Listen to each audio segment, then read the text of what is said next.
लज़ी खलक़ल मौता वल हयात सदक़ल्लाहु मौलाना अज़ीम व बल्लगना रसूलुहुन नबियुल अमीनुल मकीनुल मतीनुल करीम व नहनु अला ज़ालिका लमिनश शाहिदीन व शाकिरीन वल्हम्दुलिल्लाहि रब्बिल आलमीन। काबे के बदरुद्दुजा तुम पे करोड़ों दुरूद, तैयबा के शम्सुद्दुहा तुम पे करोड़ों दुरूद, शाफ़े रोज़े जज़ा तुम पे करोड़ों दुरूद, दाफ़े जुमला बला तुम पे करोड़ों दुरूद। काम वो ले लीजिए तुमको जो राजी करे, ठीक हो नामे रज़ा तुम पे करोड़ों दुरूद। जिन हजरात को जो दुरूद शरीफ याद है बड़ी तेजी के साथ पढ़ लीजिए।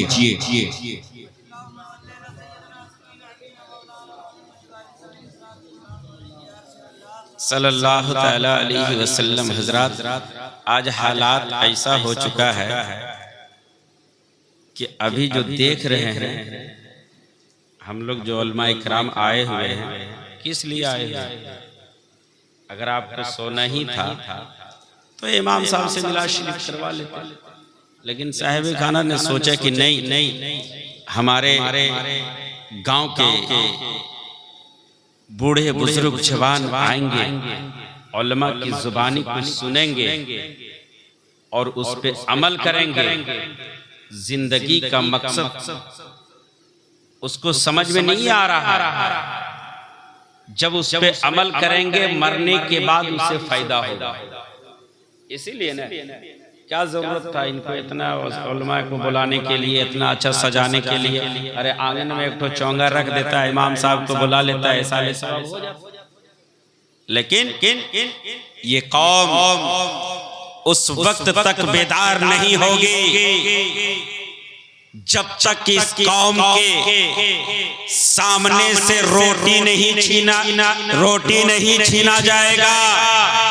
ये कौम बहुत ताकतवर समझती है, ये कौम बहुत होशियार समझती है, ये कौम अपने आप को चालाक समझती है। लेकिन इस कौम से पूछो कि जिंदगी का मकसद क्या है? आज हम और आप पैदा हुए हैं, इसका मकसद समझ रहे हैं? आज इसका मकसद लोग थाने में खोजते हैं, ब्लॉक में खोजते हैं, इसका मकसद कोर्ट और कचहरी में खोजते हैं, मीटिंग में खोजते हैं। अरे जिंदगी का मकसद खोजना है तो कुरान में खोजो, कुरान में खोजो। आज आपको पता नहीं है कि जब हम पैदा हुए हैं मरना होगा क्या? नहीं भाई, बोलिए, मरना होगा क्या? नहीं, मरना होगा।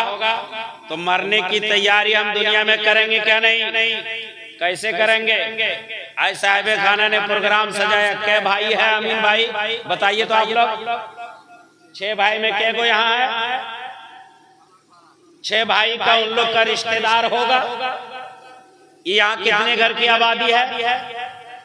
59 में कितने लोग हैं? ना साहिबे खाना है, ना घर वाले हैं। आखिर क्यों? इसलिए कि ये उलमा आएंगे, हम लोगों को बताएंगे, रात में जगाएंगे। लेकिन मैं पूछना चाहता हूँ, अगर इन उलमा से भागोगे, कहाँ भागोगे? बच्चा पैदा होगा, आलिम दीन को बुलाओगे, आपके घर मुसीबत आए, आलिम दीन को बुलाओगे, आपके घर किसी का जनाजा होगा, आलिम दीन को बुलाओगे, फातिहा की जरूरत पड़ेगी, आलिम दीन को बुलाओगे। यहाँ तक कि अगर मुर्गी हलाल करने की जरूरत पड़ोगे, आलिम दीन को बुलाओगे। आपको ये पता नहीं कि हमारे हाथ में इतनी ताकत है कि अगर भाई को मारने की जरूरत पड़े तो तलवार उठा देंगे, लेकिन मुर्गी ज़बह करने की जरूरत पड़ेगी तो छुरी भी नहीं उठा पाएंगे। कौम की हालात है, कौम की हालात है। कितना आया? 20 रुपया। अब तक तो 1000 रुपये ले लिए रहते हैं। अच्छा चलिए, मचल के कहिए सुभान अल्लाह, और लहक के कहिए सुभान अल्लाह, और उछल के कहिए सुभान अल्लाह, अरे मस्ती में कहिए सुभान अल्लाह। कोई खतरा नहीं, हजरत लोग बैठे हुए अपनी मस्ती में कहिए सुभान अल्लाह। अच्छा बताइए, हमें और आपको मरना होगा क्या? नहीं, बोलिए बड़ी तेजी के साथ। मरना होगा। अच्छा एक मसला, एक बात, जोहर की नमाज 1:30 बजे होती है, या 1:45 बजे होती है, इमाम साहब ने ऐलान कर दिया कि फजर की अजान इतने बजे, जमात इतने बजे। अगर जमात में 2, 4, 5 मिनट लेट हो गया, इमाम साहब लेट हो गया, लेकिन जनाजे की नमाज का ऐलान कै बजे करते हैं और कै बजे नमाज होती है, ये सब बात हमें जरूरत है लोगों तक पहुंचाने की। अगर किसी का बाप का इंतकाल हो गया और उसका बेटा सऊदी में है, इंतजार करो, बेटा आ रहा है, इंतजार करो, भाई आ रहा है, इंतजार करो, चचा आ रहा है।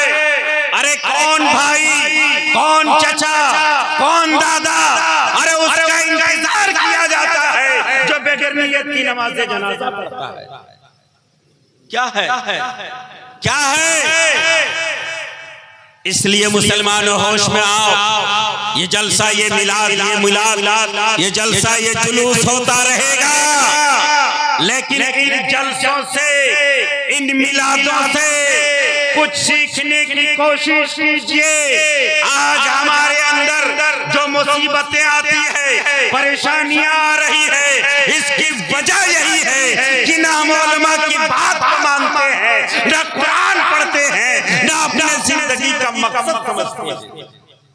आज अफसोस अफसोस अफसोस, जनाजे की नमाज में कितने लोग पहुंचते हैं? अगर लंबी आबादी है तो 200-400 लोग, अगर छोटी आबादी है तो 100-150 लोग। लेकिन उनसे पूछिए कि जनाजे की नमाज पढ़ने का तरीका आपको आता है? नहीं, क्यों नहीं? क्या अल्लाह ने तुम्हें अक्ल नहीं दिया? अल्लाह ने तुम्हें शऊर नहीं दिया? अल्लाह ने तुम्हें ये सोच अता नहीं किया कि अगर आज हम किसी के जनाजे की नमाज में नहा धो करके, वजू करके जाएंगे, बगैर नियत की, बगैर दुआ की अगर नमाजे जनाजा पढ़ेंगे, कल हम भी मरेंगे। आज इसके साथ धोखा हो रहा है, कल मेरे साथ भी धोखा होगा। सोचा? नहीं सोचा। इस्लाह माशरा आज बहुत जरूरी है। आज हमारे जवान भाई 1-1 लाख की गाड़ी पे घूमता है। कैसे? अल्लाह ने तुम्हें दौलत दिया है, अल्लाह ने तुम्हें मालदार बनाया है, अल्लाह ने तुम्हें जवानी अता किया है, तब तुम 1 लाख की गाड़ी पे घूमते हो। लेकिन तुमने कभी ये सोचा कि ये ताकत देने वाला कौन है, ये माल देने वाला कौन है, हमें जवान करने वाला कौन है? जिस दिन आप समझेंगे कि मैं इस काबिल नहीं था, जब इस जमीन के ऊपर आया था, मुझे बोलने की ताकत नहीं थी, समझने की ताकत नहीं थी, चलने की ताकत नहीं थी, अल्लाह ने मुझे वो ताकत अता किया, वो दौलत अता किया, वो शऊर अता किया। लेकिन जब तुम्हारे अंदर ताकत आ गई है, माल आ गया है, तो तूने खुदा को भूल बैठा है और अपनी जवानी को, इस जिंदगी को इस तरह गुजारते हो, तुम्हें होश नहीं है कि हमें एक दिन कब्र में जाना पड़ेगा। इसलिए हजरात, मुझे 20 मिनट का वक्त दिया था, मैंने कहा कि मजमा देख करके मैं 2 मिनट भी नहीं बोल सकता हूँ, लेकिन नहीं, आप नहीं आइएगा तो क्या होगा? अल्लाह के रहमत के फरिश्ते हमारी और आपकी बात को सुन रहे हैं। आप कम नसीब हैं जो मिलाद से भागते हैं, वो खुश नसीब हैं जो मिलाद पढ़ते और सुनते भी, वो खुश नसीब है। आज कहता है कि रे बहुत मौलाना आ गया, क्या जाएंगे, चलो सो जाओ। सो कितना सोओगे? जागना है जाग ले अफलाक के साए तले, हश्र तक सोना पड़ेगा खाक के साए तले। आज अच्छा नहीं लगता है इन उलमा की बात को। कल जब मरोगे ने तब समझ में आएगा कि ये उलमा क्या कह रहे थे, ये उलमा क्या बता रहे थे।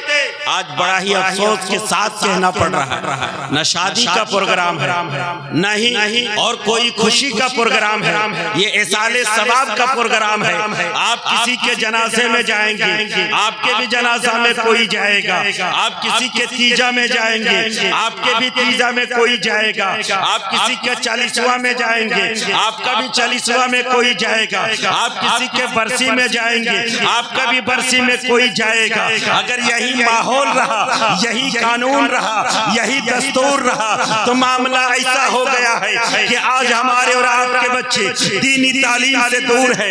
आज हमारे और आपके माशरे में कुरान की तालीम नहीं दी जाती है। पता ये चला कि एक दौर ऐसा आएगा, एक जमाना ऐसा आएगा, अगर किसी का इंतकाल हो जाएगा तो न कोई कफन बनाने वाला होगा, न कोई गुस्ल देने वाला होगा, न कोई जनाजा की नमाज पढ़ाने वाला होगा, न कोई जनाजे को दफन करने वाला होगा। पता ये चल रहा है कि अगर हम ऐसे माहौल को बनाएंगे, इसी कानून पे जिंदगी गुजर करेंगे, तो कहीं वो दौर ना आ जाए, कहीं वो वक्त ना आ जाए कि हमारी लाश को जमीन में दफन करने के बजाय चील और कौवे का खुराक बन जाए, जंगली जानवर का खुराक बन जाए।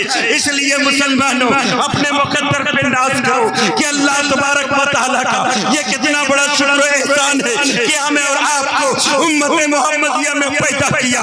अगर रब चाहता हमें जानवर बना देता, हम कुछ नहीं कर पाते। अगर रब चाहता हमें कीड़े मकोड़े बना देता, हम कुछ नहीं कर पाते। अगर रब चाहता हमें ईसाई बना देता, हम कुछ नहीं कर पाते। अगर रब चाहता हमें किसी काफिर के घर में पैदा कर देता, हम कुछ नहीं कर पाते। अगर अल्लाह चाहता हमें हज़रत आदम की उम्मतियों में पैदा करते, हम कुछ नहीं कर पाते। लेकिन रब का ये शुक्र एहसान है कि हमें और आपको अच्छे नबी की अच्छी उम्मतियों में पैदा किया, ताकि दुनिया में नबी के सदक़े में तुम्हारी इज्जत बढ़ेगी, नबी के सदक़े में तुम्हारा नाम बढ़ेगा, नबी के सदक़े में तुम्हें दौलत मिलेगी, नबी के सदक़े में तुम्हें इज्जत मिलेगी, नबी के सदक़े में तुम्हें जन्नत मिलेगी।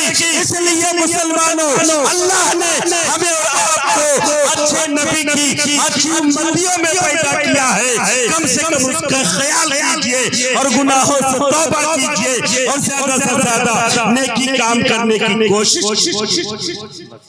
अल्लाह रब्बुल इज्जत के बारगाह में दुआ है, मौला जितने लोग हाजिर हैं तमाम लोगों की हाजिरी को कबूल अता फरमा। साहिब खाना ने जिस मकसद से महफिल पाक को सजाया है मौला तू खूब जानता है, उनकी जायज मकासिद को पूरी अता फरमा।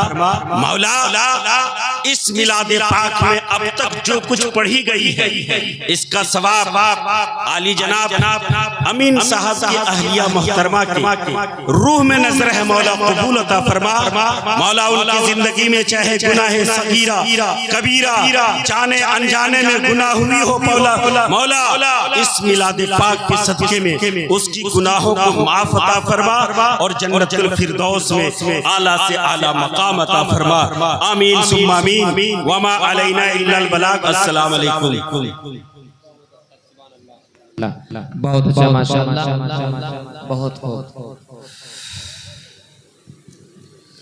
चलिए आप माशाअल्लाह बहुत उम्दा नवो लहजे में खतीब शहसवार मुक़र्रिर बरक़े बार हज़रत अल्लामा मौलाना क़मरुद्दीन साहब क़िबला मददल्लहु नूरानी ने कुरान व हदीस की रोशनी में बहुत ही अच्छी गुफ्तगू